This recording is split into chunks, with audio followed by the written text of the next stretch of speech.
जय हिंद दोस्तों, स्वागत है आप सभी का। आरंभ है प्रचलन सीरीज की एक नई वीडियो में। इस वीडियो में हम बात करेंगे एडुटेरिया 5000 क्वेश्चन बुक सीरीज की प्रैक्टिस सेट नंबर 63। बिना टाइम वेस्ट किए स्टार्ट करते हैं प्रैक्टिस सेट नंबर 63 का क्वेश्चन नंबर 1। क्वेश्चन नंबर 1 है, किस काल में अछूत की अवधारणा स्पष्ट रूप से दिखाई देती है? तो कौन सी काल थी जिसमें अछूत की अवधारणा स्पष्ट रूप से दिखाई देती थी? तो कौन सी काल थी? उत्तर वैदिक काल। कौन सी काल? उत्तर वैदिक काल। क्वेश्चन नंबर 2, सूची 1 और सूची 2 को सुमेलित कीजिए। तो और बुद्ध के जीवन के बारे में है और उनका चिन्ह क्या था। तो सबसे पहला है बुद्ध का जन्म। तो बुद्ध का जन्म का चिन्ह था कमल। दूसरा है गृह त्याग। तो गृह त्याग का क्या था? घोड़ा। तीसरा है मृत्यु। तो मृत्यु का क्या था? स्तूप। और ज्ञान प्राप्ति बोधि वृक्ष। तो इसका आंसर हो जाएगा option number C.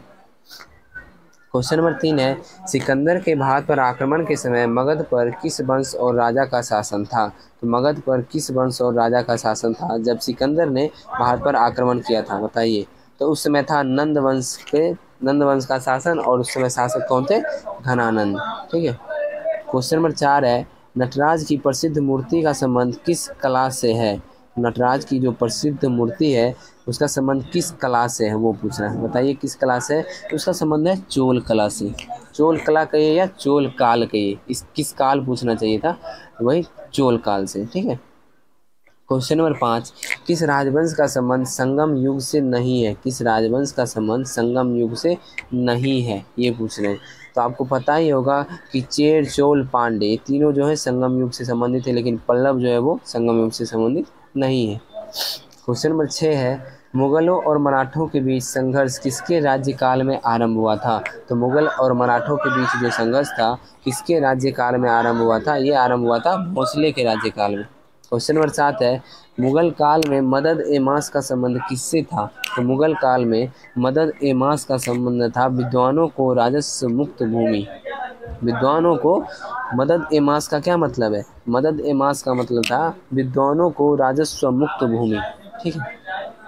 Question number 8 है, बंगाल काश्तकारी अधिनियम कब पारित हुआ था? तो बंगाल काश्तकारी अधिनियम पारित हुआ था 1885 ईस्वी में। क्वेश्चन नंबर 9 है, 1929-39 के बीच मजदूर आंदोलन के बंद पड़ने का कारण था? तो 1929 और 39 के बीच मजदूर आंदोलन को बंद पड़ने का क्या कारण था? बताइए। 1929 और 39 के बीच पूछ रहा है। तो इसका कारण था ट्रेड यूनियन कांग्रेस का कई गुटों में विभाजन होना। ट्रेड यूनियन कांग्रेस जो थी उसका कई गुटों में विभाजन हो गया था, जिसकी वजह से 1929 और 39 के बीच मजदूर आंदोलन बंद पड़ने लगी थी, यानी बंद पड़ गई थी। क्वेश्चन नंबर 10 है, किसने 1857 के विद्रोह को हिंदू मुस्लिम संयंत्र का परिणाम बताया था? तो किसने 1857 के विद्रोह को हिंदू मुस्लिम का परिणाम बताया था? बताइए। तो आउट्रम एवं टेलर ने। किसने? आउट्रम एवं टेलर ने 1857 के विद्रोह को हिंदू मुस्लिम संयंत्र का परिणाम बताया था। क्वेश्चन नंबर 11 है, बंगाल के विभाजन की योजना प्रभावी हुई। तो बंगाल के विभाजन की योजना प्रभावी हुई थी 16 अक्टूबर 1905 ईस्वी में। कब प्रभावी हुई? 16 अक्टूबर 1905। 1905 तो सबको याद रहता है, लेकिन डेट नहीं याद रहता, तो डेट भी अच्छे से याद कर लीजिए, 16 अक्टूबर 1905। क्वेश्चन नंबर 12, कांग्रेस की 1907 में हुए सूरत अधिवेशन के अध्यक्ष कौन थे? 1907 में जो कांग्रेस का अधिवेशन हुआ था, सूरत अधिवेशन, उसमें अध्यक्ष कौन थे? बताइए। तो उसमें अध्यक्ष थे रास बिहारी घोष। ठीक है। क्वेश्चन नंबर 13 है, अभ्युदय पत्र के संपादक थे। तो अभ्युदय पत्र के संपादक कौन थे?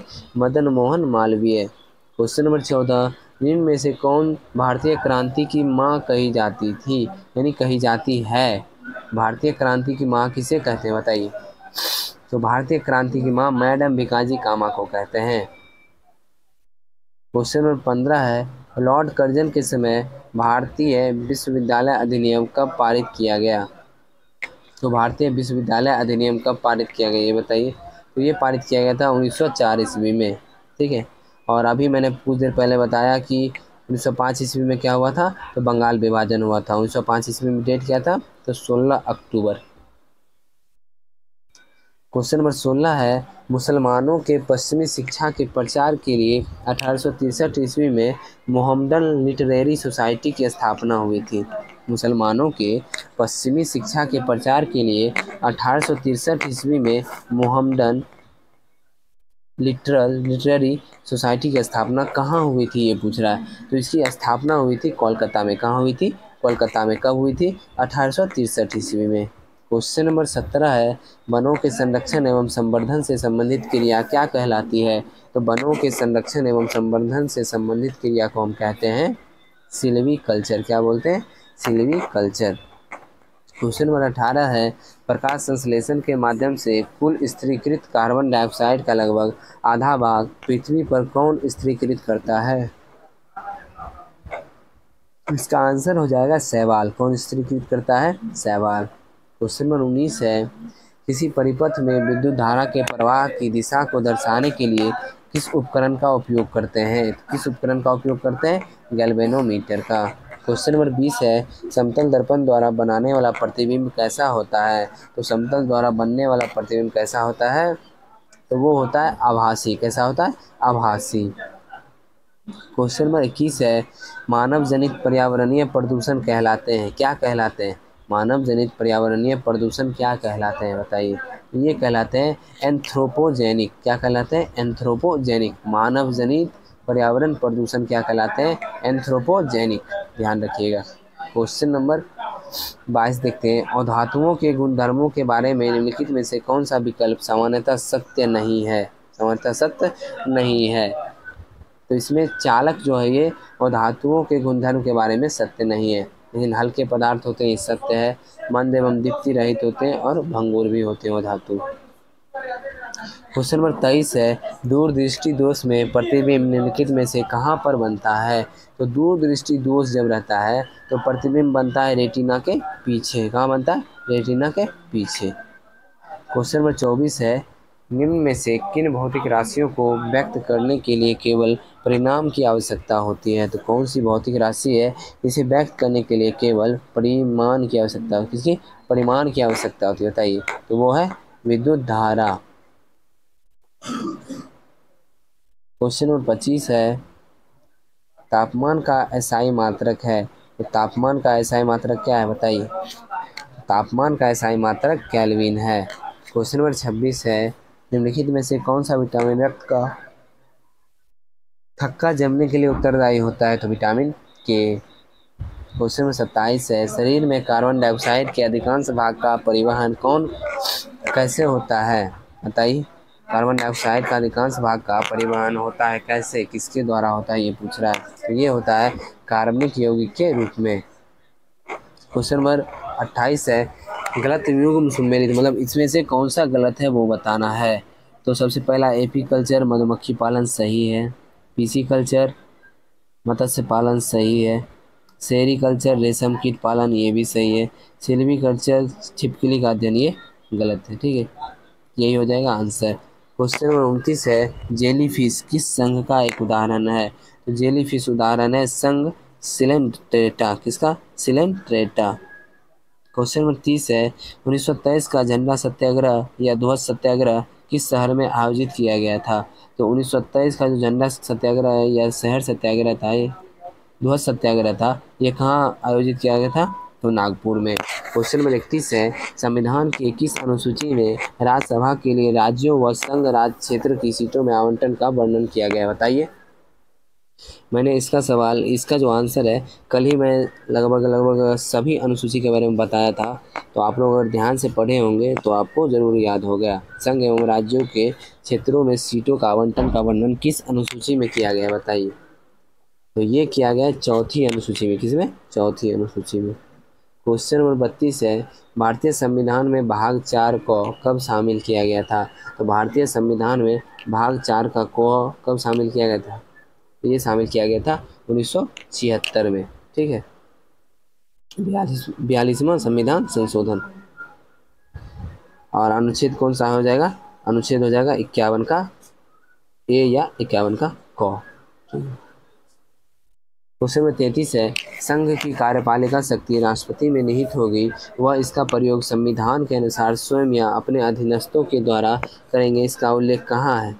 संघ की कार्यपालिका शक्ति राष्ट्रपति में निहित होगी और वह इसका प्रयोग संविधान के अनुसार स्वयं या अपने अधीनस्थ के द्वारा करेंगे, इसका उल्लेख किस अनुच्छेद में है, ये पूछ रहा है। तो इसका उल्लेख है अनुच्छेद 53 में। क्वेश्चन नंबर 34 देखते हैं। किस संविधान संशोधन अधिनियम द्वारा मतदान करने की न्यूनतम उम्र 21 वर्ष से घटाकर 18 वर्ष कर दिया गया था? तो कौन सा संविधान संशोधन अधिनियम था, बताइए। तो ये संविधान संशोधन अधिनियम है 61वां। Question number 35। संविधान का कौन सा अनुच्छेद अंतर्राज्यीय जल विवादों के न्याय निर्णय से संबंधित है? तो कौन सा अनुच्छेद जो है अंतर्राज्यीय जल विवादों के न्याय निर्णय से संबंधित है, बताइए। तो ये अनुच्छेद है अनुच्छेद 262। अनुच्छेद 262। क्वेश्चन नंबर 36 है। बाह्य आक्रमण के आधार पर देश में अब तक कुल कितनी बार राष्ट्रीय आपात की घोषणा किया गया है? तो बाह्य आक्रमण के आधार पर देश में कुल अब तक कितनी राष्ट्रीय आपात की घोषणा की गई है? ये 2 बार। कितने बार? 2 बार। क्वेश्चन नंबर 37 है। सर्वप्रथम राष्ट्रपति शासन का प्रयोग निम्नलिखित में से किस राज्य में किया गया था? तो सर्वप्रथम राष्ट्रपति शासन का प्रयोग किया गया था पंजाब राज्य में। क्वेश्चन नंबर 38 है। राज्यसभा के सभापति का चुनाव करते हैं कौन? तो राज्यसभा के सभापति का चुनाव करते हैं लोकसभा एवं राज्यसभा के सभी सदस्य। क्वेश्चन नंबर 40 है। भारतीय संविधान का कौन सा अनुच्छेद शिक्षण संस्थानों में धार्मिक शिक्षा व धार्मिक उपासना में उपस्थित होने से स्वतंत्रता प्रदान करती है, बताइए। यह अनुच्छेद 28। क्वेश्चन नंबर 40 है। ऑपरेशन ग्रीन मिशन का संबंध निम्नलिखित में से किससे है? तो ऑपरेशन ग्रीन मिशन का संबंध है टमाटर, प्याज और आलू उत्पादन से। किससे? टमाटर, प्याज और आलू उत्पादन से।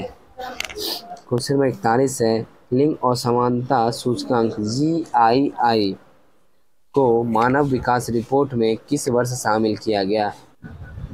तो ये कब शामिल किया गया था? ये शामिल किया गया था 2010 ईस्वी में। ठीक है। क्वेश्चन नंबर 42 है। प्रथम पंचवर्षीय योजना निम्नलिखित में से किस मॉडल पर आधारित था? तो प्रथम पंचवर्षीय योजना हेरोल्ड डोमर मॉडल पर आधारित था। क्वेश्चन नंबर 43 है। निम्नलिखित में से किस उपकरण का प्रयोग बृहद स्तर पर मौद्रिक नीति के रूप में किया जाता है? तो वो है खुले बाजार की प्रक्रिया। क्वेश्चन नंबर 44 देखते हैं। 44 है। नाबार्ड के संबंध में निम्नलिखित कथनों पर विचार करें। ठीक है। तो पहला है नाबार्ड का गठन 1982 में हुआ था। तो ये बात तो सत्य है। नाबार्ड केवल कृषि क्षेत्र को साख सुविधा प्रदान करती है। केवल कृषि क्षेत्र, केवल लिख दिया ये, इसलिए ये गलत हो गया। अगर केवल नहीं लिखता तो हम मान सकते थे, लेकिन केवल लिख दिया इसलिए ये गलत, यानी केवल एक सत्य है। Question number 45। GAAR general anti avoidance rules का संबंध निम्न में से किससे है? तो इसका संबंध किससे है, बताइए। तो इसका संबंध है कराधान प्रणाली से। किससे? कराधान प्रणाली से। क्वेश्चन नंबर 46 है। मिश्रित खेती की प्रमुख विशेषता निम्नलिखित में से कौन सी है? तो मिश्रित खेती की प्रमुख विशेषता है पशुओं का पालन और फसलों की एक साथ खेती से। ठीक है। मिश्रित खेती का मतलब आप लोग समझते हैं। मिश्रित खेती का मतलब है कि एक ही खेत यानी एक ही फील्ड में, जैसे कि गांव में आप देखते होंगे कि एक ही में मक्का बो दिया, उसी में फिर बाजरा बो दिया और उसी में और छोटे छोटे कुछ बो दिया एक ही खेत में। तो इससे ये होता है कि उससे पशु को भी पालन करें, यानी पशु को घास के लिए उपयोग भी हो जाता है और फसल के साथ फसल भी हो जाता है। जो मक्का होता है, तो मक्का तो वो पशु नहीं खाते, मक्का तो अपने लिए यूज हो जाता है, मानव के लिए। इसलिए पशु के पालन के लिए भी मिश्रित खेती जरूरी है और फसल की एक साथ खेती भी हो जाती है। ठीक है। क्वेश्चन नंबर 47 है। भारतीय जनगणना 2011 के अनुसार बिहार में ग्रामीण जनसंख्या का प्रतिशत क्या है? भारतीय जनगणना 2011 के अनुसार ग्रामीण जनसंख्या प्रतिशत कितना है? 88.71%। क्वेश्चन नंबर 48 है। इजराइल के साथ सीमा साझा करता है कौन कौन सा देश, बताइए। इसमें साझा करता है लेबनान, सीरिया, जॉर्डन और मिस्र। कौन कौन सा? लेबनान, सीरिया, जॉर्डन, मिस्र। क्वेश्चन 49। डोडा बेटा चोटी निम्नलिखित में से किस पर्वत श्रृंखला पर स्थित है? तो डोडा बेटा नीलगिरी पहाड़ियों पर स्थित है। क्वेश्चन 50 है। निम्नलिखित में से कौन सा स्प्रेडशीट का एक उदाहरण है? तो कौन सा है स्प्रेडशीट का एक उदाहरण? माइक्रोसॉफ्ट एक्सेल जो है स्प्रेडशीट का एक उदाहरण है। सेट यही समाप्त हो गया। कुछ इंपॉर्टेंट पॉइंट है उसे हम लोग देख लेते हैं। सबसे पहला है विभिन्न पदाधिकारियों का मासिक वेतन। ठीक है। तो सबसे पहला दिया हुआ है राष्ट्रपति। तो राष्ट्रपति का मासिक वेतन कितना है? 5 लाख रुपए। और इनकी वेतन पे जो है ना ही कोई कर लगता है, ना ही इन पे टैक्स लगती है। और अगर अपने देश में कोई आपातकाल आ जाती है तो जितने भी अन्य मंत्री से लेके कोई भी पद पे हैं, चाहे कोई सर्वेंट हो, गवर्नमेंट सर्वेंट हो, सबकी वेतन घट सकती है, लेकिन राष्ट्रपति का वेतन कभी नहीं घट सकता, चाहे कोई भी सिचुएशन आ जाए, कोई भी आपात आ जाए। ठीक है। उपराष्ट्रपति का वेतन है 4 लाख रुपए। कितना है? 4 लाख। लोकसभा अध्यक्ष का वेतन भी 4 लाख रुपए है। राज्यपाल का वेतन है 3.5 लाख, यानी 3,50,000। मुख्य निर्वाचन आयुक्त का वेतन है 2,50,000। ठीक है। नेक्स्ट देखते हैं। नेक्स्ट है भारतीय संविधान के भाग एवं अनुच्छेद। ठीक है। तो सबसे पहला भाग 1 में अनुच्छेद 1 से 4 तक है, और उसमें उल्लेख है संघ एवं उसके राज्य क्षेत्र का। किसका उल्लेख है? संघ एवं राज्य क्षेत्र का। भाग 1 अनुच्छेद 1 से 4 उल्लेख है संघ एवं उसके राज्य क्षेत्र का। भाग 2 में अनुच्छेद 5 से 11, इसमें उल्लेख है नागरिकता के बारे में। भाग 3 अनुच्छेद 12 से 35, और इसमें उल्लेख है मौलिक अधिकार के बारे में। ठीक है। भाग 4 अनुच्छेद 36 से 51, और इसमें उल्लेख है किसका? नीति निर्देशक तत्वों का। भाग 4 का क, ये कब जोड़ा गया? 4 का क अभी मैंने बताया था 1976 में 44वां संविधान संशोधन के तहत। ठीक है। तो भाग 4 का क में कौन सा अनुच्छेद है? सिर्फ 51 का क है, जो मूल कर्तव्य को जोड़ा गया था इसमें। ठीक है। नेक्स्ट है भाग 5, जो कि 52 से 151 के बीच है। कहाँ से? अनुच्छेद 52 से 151 के बीच में। इसमें उल्लेख है संघ के बारे में। किसके बारे में? संघ के बारे में। नेक्स्ट भाग 6 है 152 से 237 तक। कहाँ से कहाँ तक? 152 से 237 तक, और इसमें उल्लेख है राज्य के बारे में। किसका? राज्य के बारे में। नेक्स्ट है अनुच्छेद 238, इसमें पहली अनुसूची के भाग ख में उल्लेखित राज्य का वर्णन है। नेक्स्ट है 239 से 242, इसमें संघ राज्य क्षेत्र का वर्णन है। नेक्स्ट है 243 क से 9 तक, इसमें पंचायत का वर्णन है। किसका? पंचायत का वर्णन है। नेक्स्ट है 9 का क, भाग 9 का क, जो 243 त से 243 य 6 तक है, इसमें नगर पालिका का वर्णन है। ठीक है। और भाग 9 का ख जो है उसमें 243 का य ज से य 9 तक है, इसमें सहकारी समिति का वर्णन है। क्वेश्चन नंबर अच्छा नेक्स्ट भाग 10 है। भाग 10 जो है अनुच्छेद 244 है, अनुसूचित जाति और जनजातीय क्षेत्र के बारे में वर्णन है। ये भाग 11 है, इसमें 245 से लेकर 263 तक अनुच्छेद है, और संघ और राज्यों के मध्य संबंध के बारे में वर्णन है। भाग 12 है, इसमें अनुच्छेद 264 से 300 क तक है, जिसमें वित्त, संपत्ति, संविदा एवं वाद के बारे में वर्णन है। भाग 13 है, जो 301 से लेकर 307 तक है, भारतीय राज्य क्षेत्र के भीतर व्यापार, वाणिज्य एवं समागम के बारे में चर्चा है इसमें। भाग 14 है, जो 308 से लेकर 323 तक है, संघ एवं राज्यों के अधीन सेवाएं के वर्णन इसमें किया गया है। 14 का क है, इसमें 323 के केस के क से ख तक है, अधिकरण के बारे में इसमें चर्चा किया गया है।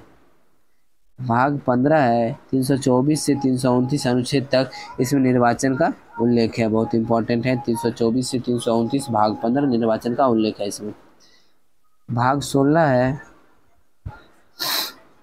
330 से 342 तक, इसमें कुछ वर्गों के लिए विशेष उपबंध की चर्चा की गई है भाग 16 में। भाग 17 343 से 351 तक, इसमें राज्य भाषा की चर्चा की गई है। भाग 18 352 से 360, इसमें आपात उपबंध की चर्चा की गई है। भाग 19 361 से 367 प्रकीर्ण की चर्चा की गई इसमें। 368 जो है, इसमें संविधान संशोधन की चर्चा की गई। और भाग ये कौन सा हो जाएगा? भाग 20, ये भी इम्पोर्टेंट है। भाग 21 जो है 369 से 392 तक है, अस्थायी एवं विशेष उपबंध की चर्चा की गई इसमें। भाग 22 जो है 393 से 395 तक है, संक्षिप्त नाम हिंदी में प्राधिकृत पाठ की चर्चा की गई 395 तक। तो आगे देखते हैं क्या दिया हुआ है। भारत में कितने प्रकार की नागरिकता प्राप्त की जा सकती है? तो भारत में 5 प्रकार से नागरिकता प्राप्त की जा सकती है। कितने प्रकार से? 5 प्रकार से। भारतीय नागरिकता का अंत कितने प्रकार से होता है? तो भारतीय नागरिकता का अंत 3 प्रकार से होता है। भारतीय नागरिकता अधिनियम पारित किया गया था 1955 ईस्वी में। भारत का अधिकार पत्र या मैग्ना कार्टा कहा जाता है भारत का संविधान का भाग 3। नेक्स्ट है मौलिक अधिकार की सुरक्षा के कर्तव्य व्यक्ति सर्वोच्च न्यायालय एवं उच्च न्यायालय क्रमशः अनुच्छेद 32 के तहत वो मौलिक अधिकार का अगर उसका हनन हो रहा है तो अनुच्छेद 32 के तहत वो सर्वोच्च न्यायालय और अनुच्छेद 226 के अंतर्गत वो उच्च न्यायालय जा सकता है। संपत्ति के अधिकार को मौलिक अधिकार से हटाया गया 44वां संविधान संशोधन अधिनियम 1978 के तहत, ठीक है, और हटा के कहाँ डाल दिया गया 300 के ए में, अनुच्छेद 300 ए में, ठीक है। चलिए तो आज का सेट यही समाप्त हो गया। आशा करता हूँ सेट अच्छा लगा। अगर सेट अच्छा लगा है तो वीडियो को लाइक कर दीजिए, चैनल पे नए आए हैं चैनल को सब्सक्राइब कर लीजिए। आपको पता ही होगा कि हमारा दरोगा का सीरीज अब स्टार्ट हो चुका है। इसमें बुधवार के सुबह 10 बजे एक वीडियो एक सेट आती है और संडे को सुबह 10 बजे एक सेट आती है। यह भी हम कवर कर रहे हैं प्रीवियस ईयर, और आगे हम सभी सेट कवर करते जाएंगे जितनी सेट मार्केट में आती जाएगी, ठीक है। और ये तो हमारी अब ख़त्म हो जाएगी कुछ दिन में। सेट 63 पे हम लोग पहुँच हो गए। अब जैसे ही ख़त्म होती है तो हम बिहार पुलिस का कोई अच्छा सा सेट एक या फिर प्रीवियस ईयर ही स्टार्ट करने वाले हैं, ठीक है। आप लोग बने रहिए और इस बुक को ज़रूर अच्छे से पढ़िए। इस बुक में बहुत इंपॉर्टेंट क्वेश्चन दिया गया है और मोस्ट इंपॉर्टेंट पॉइंट जो दिया गया है जो मैंने अभी बताया, ये सब तो आप लोग बहुत अच्छे से ध्यान से पढ़िए। इससे बहुत सारे क्वेश्चन पूछते हैं, जैसे कि ये अनुच्छेद 3 ये जो है 368 संविधान संशोधन, इसमें भाग के बारे में पूछ लेता है तो भाग 20 में दिया हुआ है। तो ऐसे ही जैसे राजभाषा 343 से 351 अनुच्छेद के 20 भाग 17 में दिया हुआ है। तो ऐसे ऐसे क्वेश्चन बहुत सारे पूछे जाते हैं। आप लोग ध्यान से इसे पढ़िए, ठीक है। तो मिलते हैं अगली वीडियो में। जय हिंद।